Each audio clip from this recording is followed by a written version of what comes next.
देवी सरस्वती के मौन रहने का क्या प्रभाव होगा? संसार को कल्पों के ज्ञान से विमुख करता जाएगा। अविद्या विद्या का स्थान लेने लगेगी। जो विचारवान है उन्हें विचारहीन व्यक्तियों से संघर्ष करना पड़ेगा, उनसे पराजित होना पड़ेगा।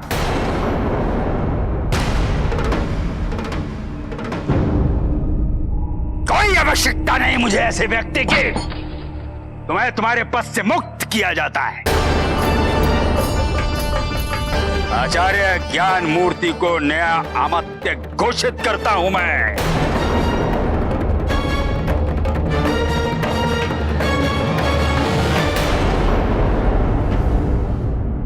आचार्य ज्ञान मूर्ति? हाँ पार्वती, ये वो व्यक्ति है जो राजा दुर्दुम के राज्य के प्रसिद्ध गुरुओं में से एक था। ज्ञान और उदारता का भंडार कहा जाता था इन्हें।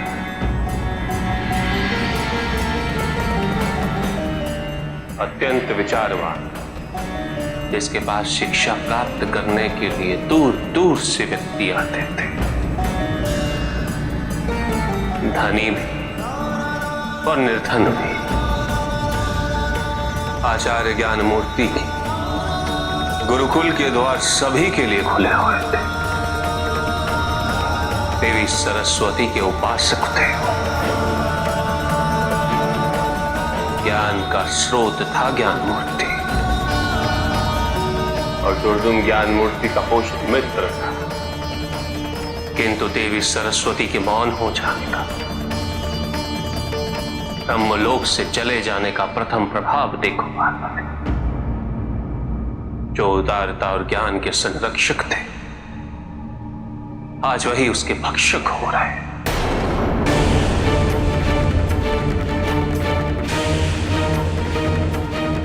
देवी जो सभी के जीवा पर विराजमान रहती, आज वहां कुबुद्धि और अविद्या का निवास हो चुका है। आनंद, अत्य आनंद। महाराज दुर्दुम, आज्ञा। पद ग्रहण कीजिए। अमात्य ज्ञान मूर्ति। अमात्य का पद?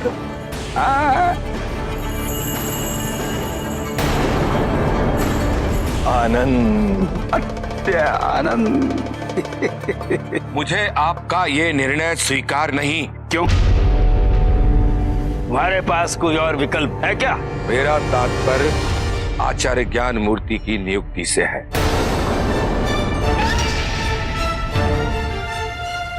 और किसी भी राज्य में अमात्य का पद कितना महत्वपूर्ण होता है, ये सभी को ज्ञात है। यदि मेरे स्थान पे किसी की नियुक्ति होती है, तो उसे पहले यह सिद्ध करना होगा कि उसके पास राज्य के संचालन हेतु मुझसे अच्छी नीतियां हैं। अन्यथा मैं ये पद कदापि नहीं त्यागूंगा। मैं तो चाहता था कि बिना अपमानित हुए तुम यहां से निकल जाओ। अब तुम्हारी यही इच्छा है तो अमात्य ज्ञान मूर्ति, इनकी जिज्ञासा पूरी कीजिए। आनंद, अत्य आनंद।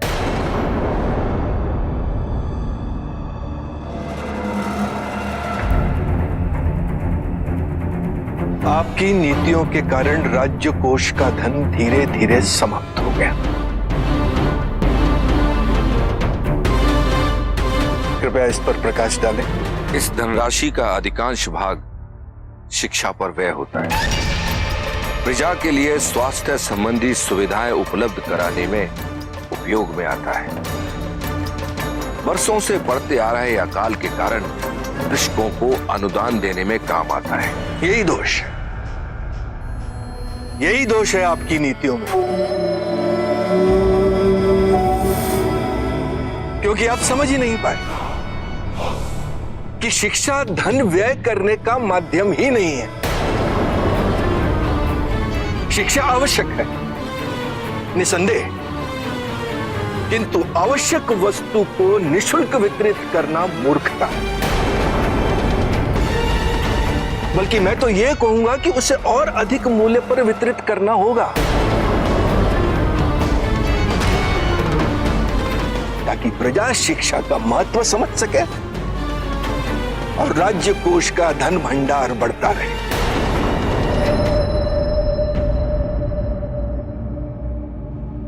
जिस समाज में ज्ञान का निरादर हो पार्वती, जो समाज सभी को शिक्षित करने के अधिकार को न समझकर उसे व्यापार का रूप दे दे, जिससे केवल वही शिक्षा प्राप्त कर सके जो धनी,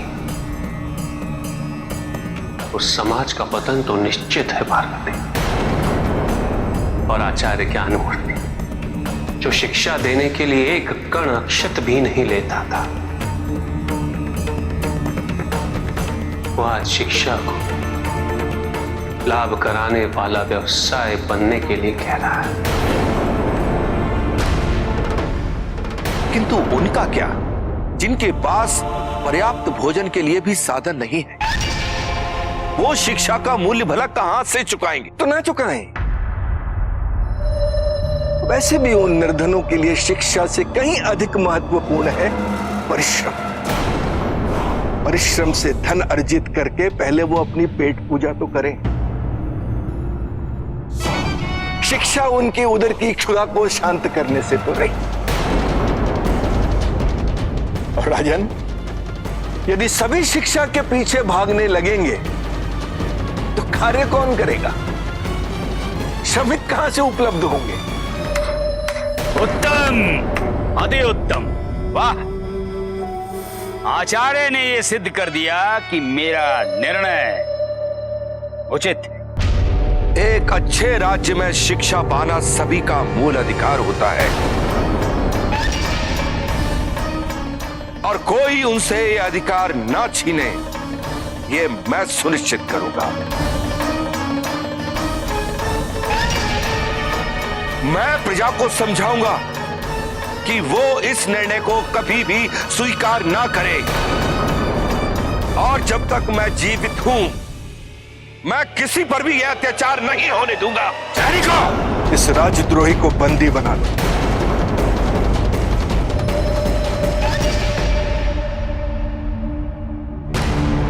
विध्वंस का बीज आरोपण है, जो केवल यही नहीं, अभी तो संसार के सभी कोनों में अंकुरित होगा। विश्व के विकराल वृक्ष में परिवर्तित हो जाएगा, ज्ञान के प्रकाश को निकलता हुआ। धीरे धीरे यह अंधकार समस्त संसार पर छा जाएगा। दुर्विद्या की उठती ये लहर प्रलय का निमित्त बन जाएगी।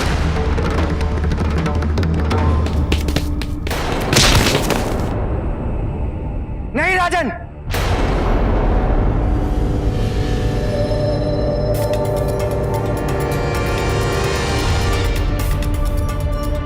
राजन, ये मेरे पिता के साथ अन्याय है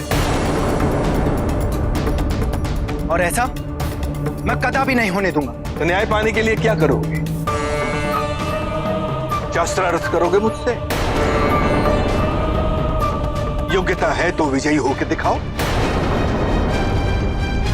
किंतु मुझे पराजित नहीं किया तो जल समाधि लेनी होगी। नहीं पुत्र, नहीं, इन लोगों की बातों में मत आना। जो व्यक्ति शिक्षा को क्रय विक्रय की वस्तु समझता हो, उस व्यक्ति से न्याय की आशा नहीं की जा सकती। नहीं पिताश्री, मुझे चुनौती स्वीकार।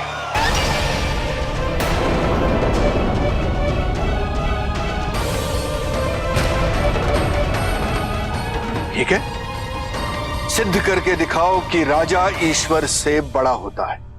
ईश्वर सबसे बड़ा होता है। यदि राजा पूर्ण रूप से राजधर्म का पालन करे तो उसे ईश्वर का प्रतिनिधि कहा जा सकता है।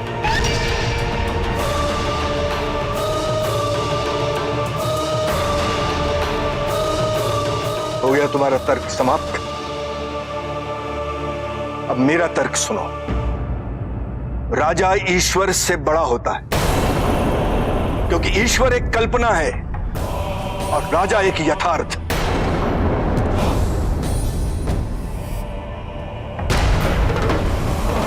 राजा हमारे सामने होते हैं प्रत्यक्ष रूप से। ईश्वर से की जाने वाली प्रार्थना का फल अनिश्चित, किंतु राजा से की जाने वाली प्रार्थना का फल सुनिश्चित और तत्काल प्राप्त होता है।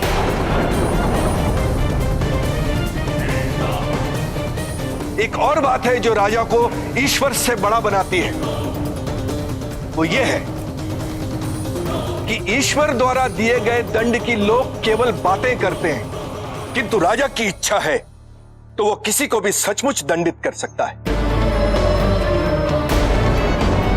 राजा यदि चाहे तो ईश्वर की पूजा को समाप्त कर सकता है। राजा यदि चाहे तो किसी को भी ईश्वर घोषित कर सकता है। इसलिए राजा ईश्वर से बड़ा होता है, इसलिए राजा ईश्वर से अधिक सामर्थ्यवान, अधिक शक्तिशाली होता है। वाह वाह, उत्तम, अति उत्तम, वाह वाह। शास्त्रार्थ में अमात्य ज्ञान मूर्ति विजयी हुए। नहीं, यह उचित नहीं है। परंतु राजन, अभी शास्त्रार्थ समाप्त नहीं हुआ है। सुना नहीं तुमने? अमात्य ने क्या कहा? राजा राजा होता है। राजा का निर्णय अंतिम निर्णय। राजा ने कहा शास्त्रार्थ समाप्त तो समाप्त।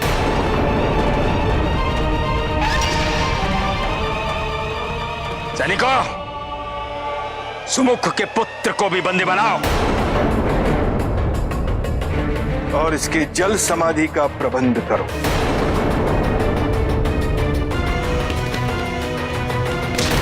नहीं राजन, ये अन्याय है, ये आप उचित नहीं कर रहे हैं। ये उचित नहीं होगा, अत्याचार है। छोड़ दो मेरे पुत्र को। आनंद, अत्य आनंद।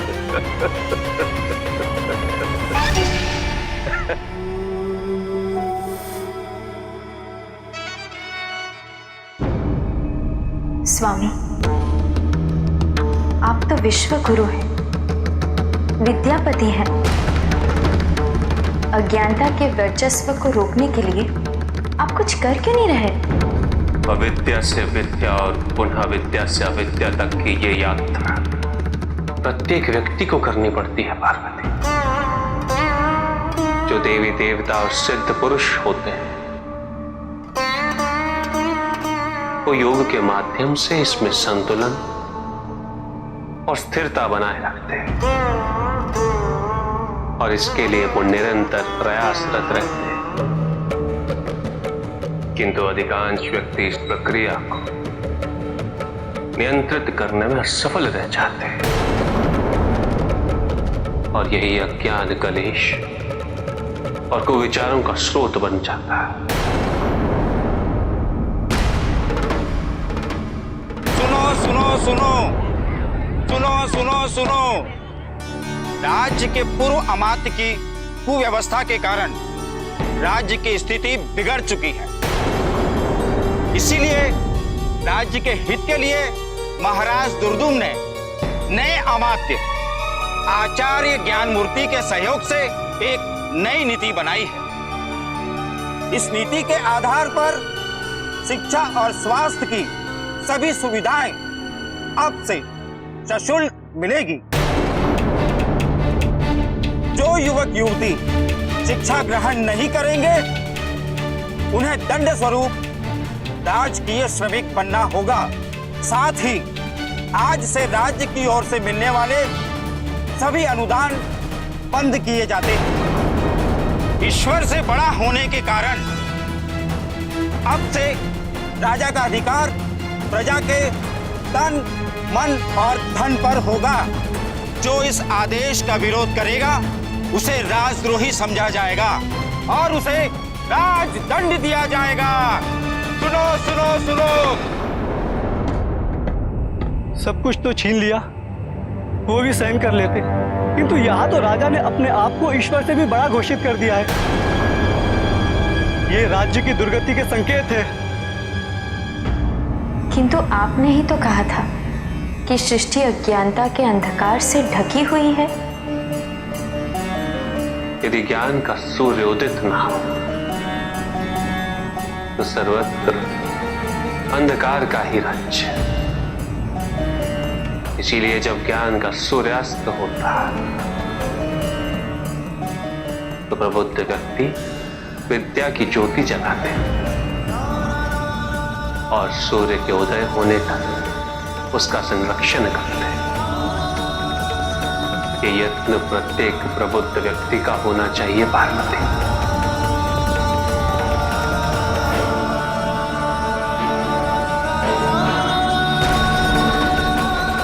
कि वो अविद्या के अंधकार को इस सृष्टि से परे रखने के लिए ज्ञान का दीप सदैव प्रज्वलित करता है और इसके लिए सदैव प्रयत्नशील रहे।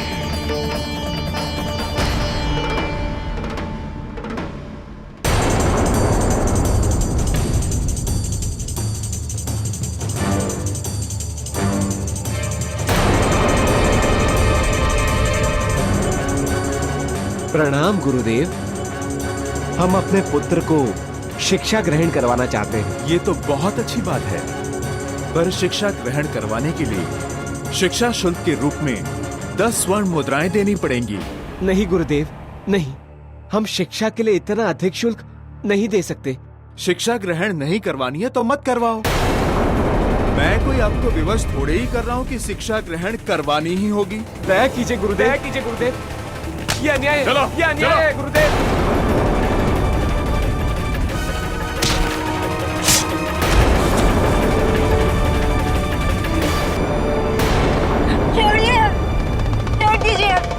भयभीत ना हो सुंदरी। इस राज्य के सबसे सुरक्षित स्थान पर हो तुम, राजा के पास।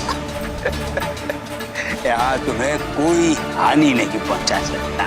सैनिकों, पिता पुत्र को ले आओ। छोड़ दो मेरे पुत्र को, छोड़ दो राजन। तुम चाहो तो उसके स्थान पर मेरे प्राण ले लो, किंतु उसे छोड़ दो राजन, उसे छोड़ दो।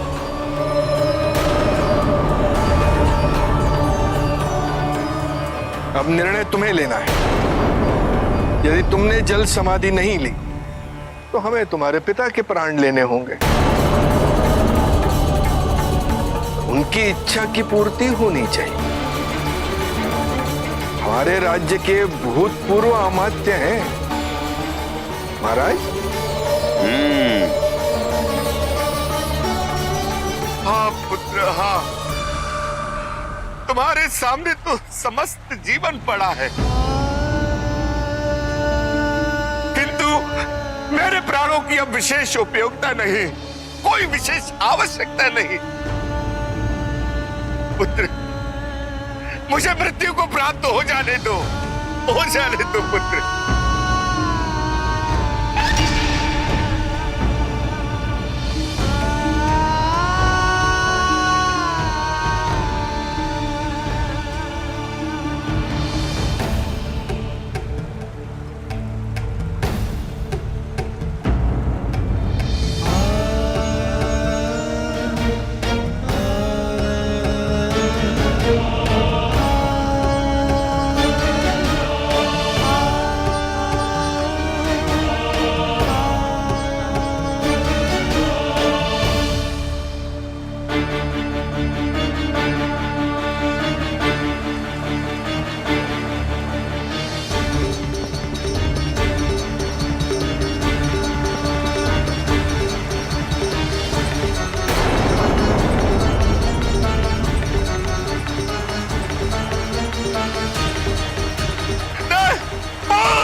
पिताजी, मैं दुर्दुम और ज्ञान मूर्ति द्वारा किए जा रहे अत्याचार को रोकने की अनुमति चाहता हूँ। मुझे उन्हें मृत्यु दंड देने का अधिकार दीजिए पिताजी। नहीं कार्तिकेय, दंड देने से समस्या का समाधान नहीं होगा। किंतु क्यों पिताजी? एक अत्याचारी निर्दोष व्यक्ति के साथ अति कर रहा है।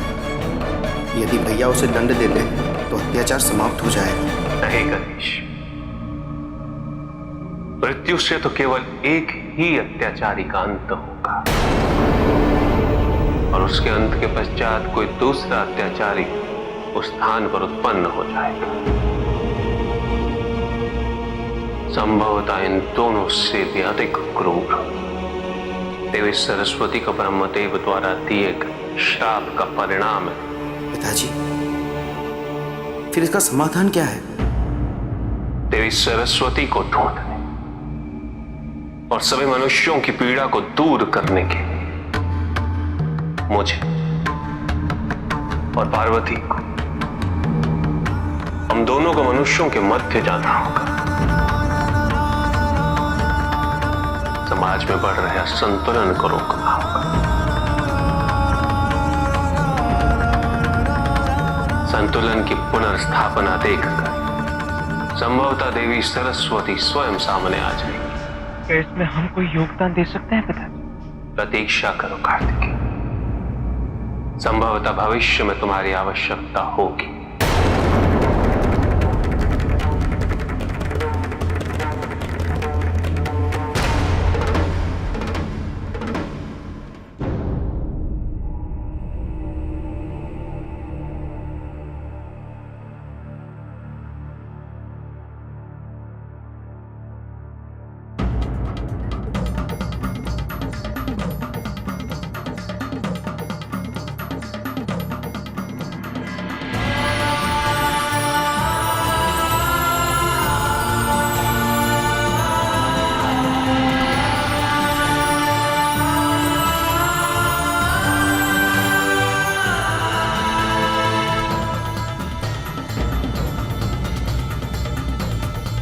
पार्वती, एक नया अध्याय आरंभ होने जा रहा है। हम दोनों को विपरीत ज्ञान का विनाश कर देवी सरस्वती को पुनः स्थापित करना है। स्वामी, इस महत्वपूर्ण कार्य में हम हर प्रकार से आपकी सहायता करेंगे।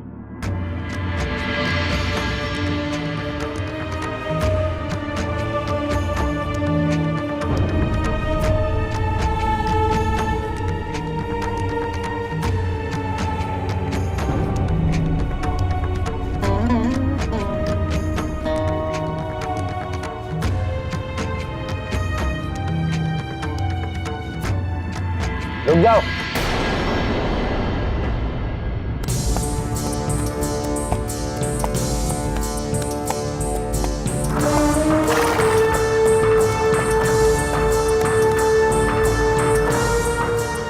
कहीं बाहर से आए प्रतीत हो रहे हो तुम दोनों। कहाँ जा रहे थे अंदर नगर में, वो भी बिना प्रवेश शुल्क दिए? पहले शुल्क दो फिर अंदर जाओ। शुल्क? कितना शुल्क?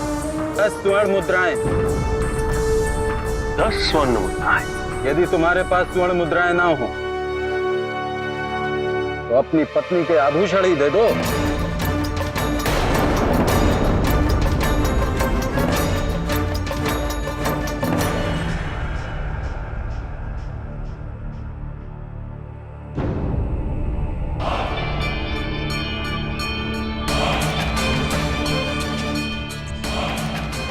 मेरे पास तो केवल बस एक यही है, किंतु मेरे अच्छे कर्मों का फल है ही, इसी कारण भारी। उसका भार उठा पाओगे? हे निर्धन, तेरे लिए मात्र 1 स्वर्ण मुद्रा ही भारी है, परंतु हमारे लिए ये सामान्य सी बात है। वो स्वर्ण मुद्रा हमारी इस झोली में डाल दे।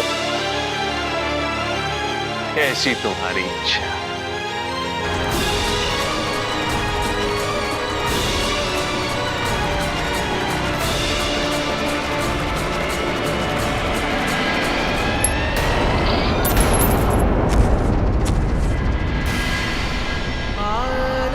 ये हमारी स्वर्ण मुद्राएं हैं, उठाओ उठाओ इन्हें।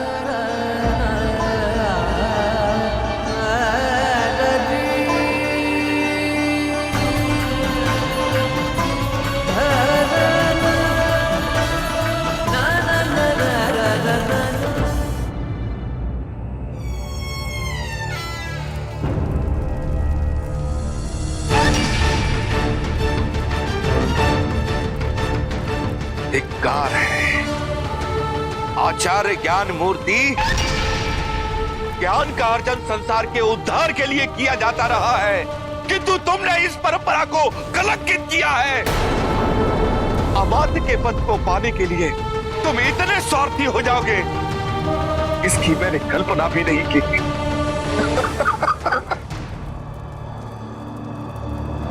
तुम्हें क्या लगता है इतना सब कुछ जो मैंने किया वो केवल एक अमात्य के पद को प्राप्त करने के लिए?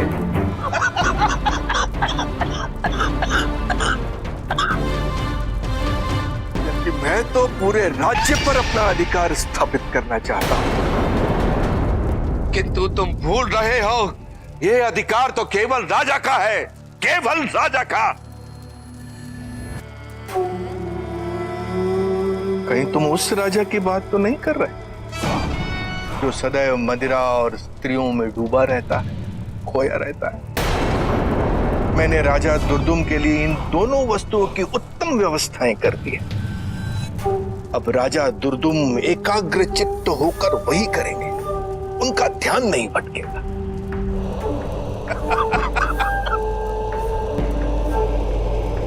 नाम होगा राजा का और शासन करेगा ये ज्ञान मूर्ति, आचार्य ज्ञान मूर्ति। अविद्या फैलाकर साधु साधु, तुम उतने भी मूर्ख नहीं हो सुमुख जितना मैंने सोचा था। तुमने ठीक कहा, अशिक्षा फैलाकर। कितनों को रोकोगे जो धन राशि देकर विद्या प्राप्त कर रहे हैं? वो तो शिक्षित हो ही जाएंगे ना। कैसी बातें करते हो सुमुख? जो शिक्षा को क्रय करने की विचारधारा से सहमत हैं, उन दुष्टों को केवल विपरीत शिक्षा दी जाएगी। अर्थात तुम उनके साथ विश्वासघात कर रहे हो। मैं जो कर रहा हूं राज्य के लिए कर रहा हूं, जो करूंगा वो राज करने के लिए करूंगा।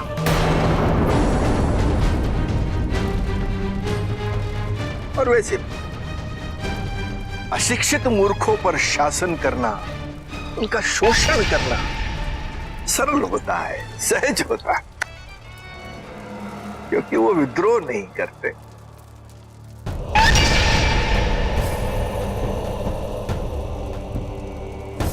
है ना? और वैसे जितने अधिक मूर्ख हों, राज्य के विकास के लिए उतने अधिक श्रमिक और बढ़ जाएं। ये तुम्हारा स्वप्न अवश्य होगा ज्ञान मूर्ति, किंतु यथार्थ नहीं होगा। इस राज्य में ऐसे अनेक ज्ञानी हैं, अनेक बुद्धिजीवी हैं, उनके ज्ञान को तुम नहीं छीन सकते। वो तुम्हारा विद्रोह करेंगे, वो इस राज्य की प्रजा को प्रेरित करेंगे, जागृत करेंगे। तुम्हें क्या लगता है मुझे ऐसे विद्वानों की चिंता नहीं है?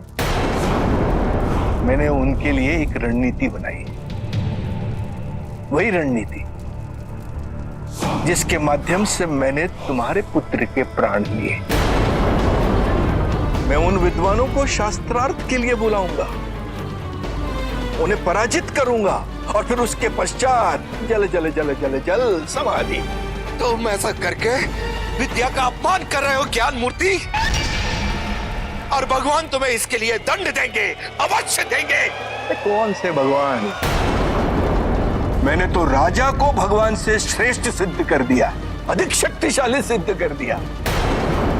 आने दो तुम्हारे भगवान को, मुझे किसी से कोई भय नहीं है।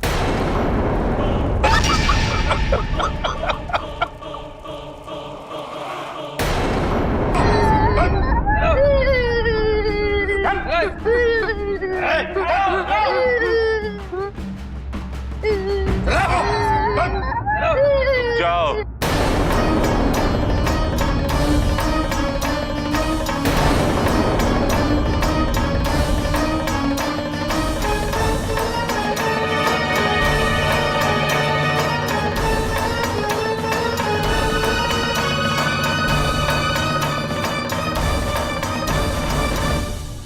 क्या है ये? इन्हें बंदी क्यों बना रखा है? शिक्षा प्राप्त करने का शुल्क नहीं दे रहे थे ये। और राज्य के नियमानुसार अगर कोई शिक्षा ग्रहण नहीं कर पाएगा तो उसे श्रमिक बनना पड़ेगा। और कोई जिज्ञासा है तेरी? मुक्त कर दो इन्हें। मुक्त कर दूं? अरे तू इस राज्य का कोई राजा तो है नहीं जो तेरे आदेश से इन्हें मुक्त कर दे। चला जा, नहीं तो तुझे जीवन से मुक्त कर देंगे। देखो, तुम अन्याय कर रहे हो इनके साथ।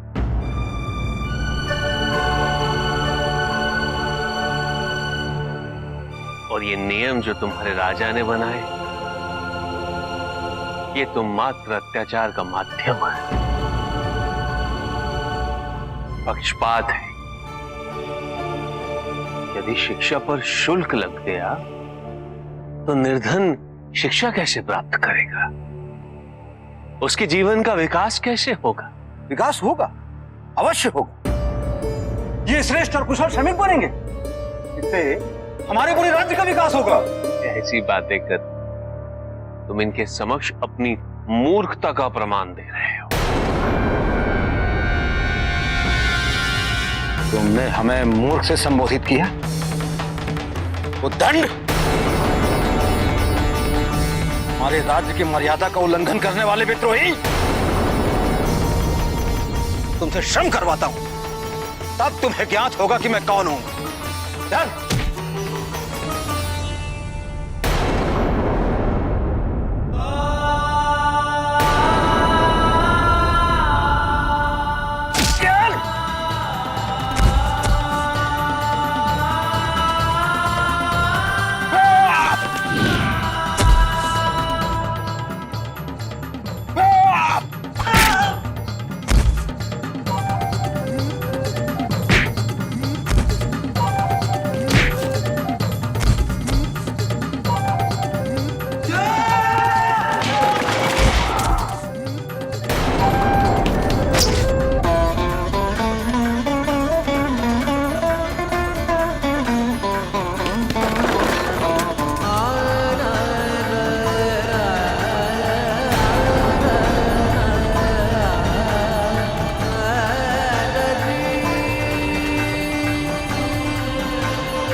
सबकी ओर से मैं आपका धन्यवाद करता हूँ। आपने हमारी रक्षा की। वो सैनिक हम पे बहुत अत्याचार करते हैं, सभी उनसे भयभीत है, इसीलिए किसी ने भी हमारी सहायता नहीं की। ये सहायता नहीं है, ये तो सैनिकों की चुनौती है। वो लौटेंगे पूरी सैनिक के साथ और भी अत्याचार करने के लिए, और जो दोषी नहीं भी है उन पर भी अत्याचार होगा। फिर क्या करेंगे? ये भ्रम है तुम्हारा कि राजा और उसके सैनिक तुम पर अत्याचार कर रहे हैं। यदि कोई अत्याचारी है तो वो तुम सब हो, जो भयभीत होकर राजा को अत्याचार करने दे रहे हैं। स्वयं इन बालकों पर। इनका पोषण और संरक्षण तुम्हारा दायित्व है। यदि आज नहीं आते तो हमारे साथ और कितना अत्याचार हो जाता। किंतु इन्होंने अकेले ही सबको परास्त कर दिया। राजा ने जो नियम बनाए हैं वो राज्य के लिए उचित हैं। फिर निःशुल्क शिक्षा क्यों? राज्य का राजकोष रिक्त होता जा रहा था।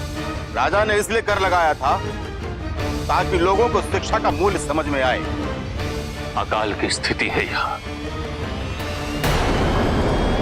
अधिकांश व्यक्तियों के पास इतना धन नहीं है कि वो 2 समय का भोजन कर सके। तो ऐसे में क्या शिक्षा केवल धनी व्यक्तियों का अधिकार है? शिक्षा व्यवस्था का लाभ सबको पहुंचे, ये राजा के मूल धर्मों में से सर्वप्रथम धर्म है। प्रजा का मूल अधिकार है, इसे कैसे छीन सकते हैं? ये सब कहना बहुत ही सरल है, किंतु विकल्प क्या है?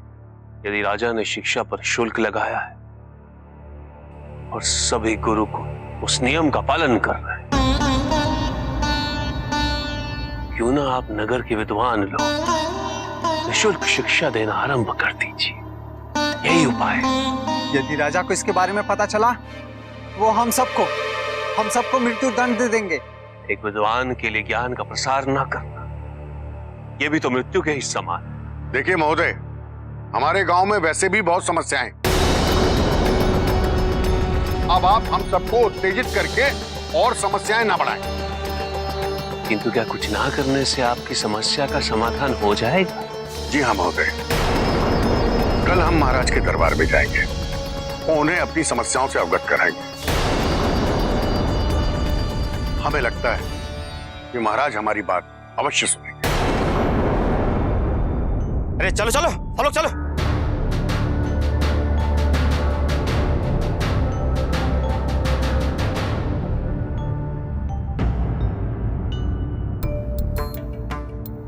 क्या नाम है तुम्हारा? गांगेय। क्योंकि मेरा जन्म पावन गंगा नदी के तट पर हुआ था। अति सुंदर। तुम्हारा मन भी गंगा की तरह पवित्र है। एक निवेदन करूं? स्वीकार करेंगी? अवश्य। क्या आप मेरे साथ मेरे माता पिता से भेंट करने चलेंगे? उन्हें प्रसन्नता होगी।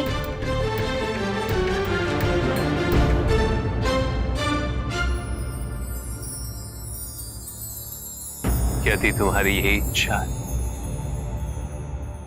तो यही सही।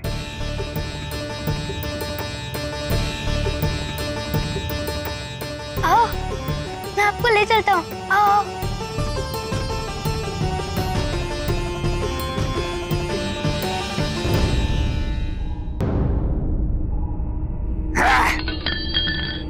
कौन है वो?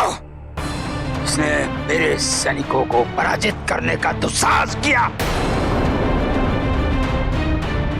अमात्य ज्ञान मूर्ति।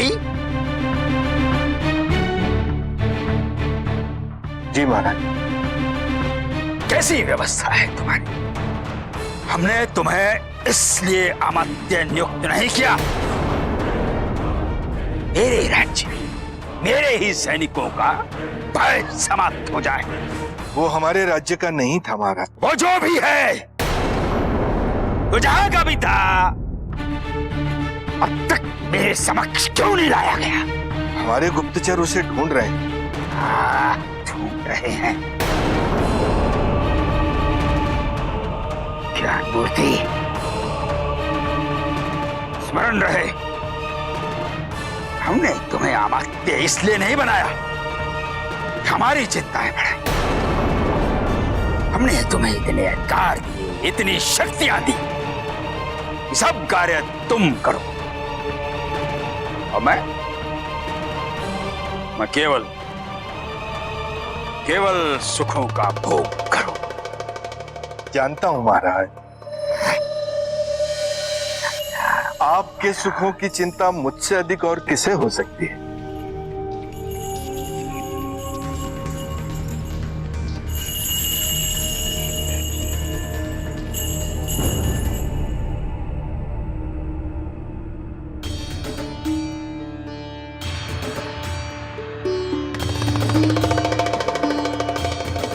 महाराज, अब क्या है? आपकी चिंताएं दूर करने के लिए, आपको सुखी करने के लिए हमारे गुप्तचरों की नवीनतम खोज।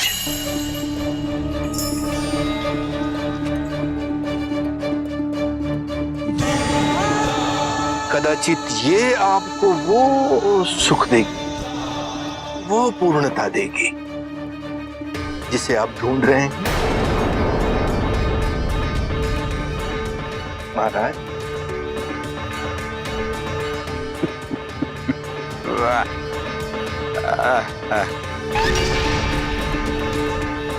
आप आनंद लें महाराज, तब तक मैं उस उदंड को ढूंढता हूं और समस्त प्रजा के सम्मुख उसे दंडित करने की व्यवस्था करता हूं।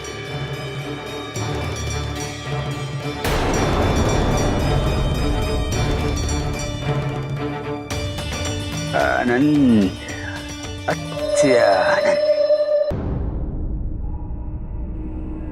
देवताओं के शत्रु की प्रशंसा करने से अच्छा है देवी कि आप मौन रहे।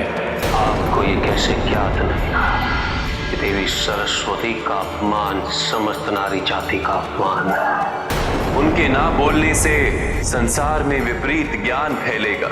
इस क्षण सबसे बड़ी चिंता यही है कि देवी सरस्वती के मौन हो जाने के कारण इस संसार की क्या स्थिति होगी। देखिए ब्रह्मदेव, विध्वंस का बीजारोपण आपके द्वारा देवी सरस्वती को दिए गए श्राप का प्रभाव किस प्रकार प्रत्यक्ष हो रहा है।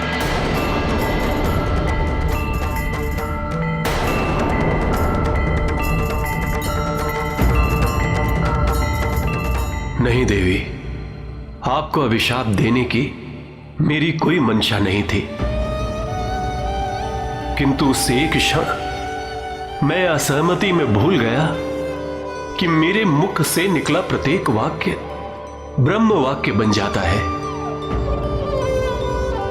यदि मैं अपनी जीवा पर नियंत्रण रखता तो ऐसा कभी नहीं होता देवी। मैंने आपको अपने से दूर करने का घोर अपराध किया है और आपके सानिध्य से वंचित होने का दंड भुगत रहा हूं। इतनी दूर चली गई हैं आप कि मैं भी आप तक पहुंचने में असमर्थ हूं। देवी, यदि संभव हो तो मुझे क्षमा कर दीजिए। मेरी भूल का दंड इस संसार को मत दीजिए देवी। लौट आइए देवी, लौट आइए।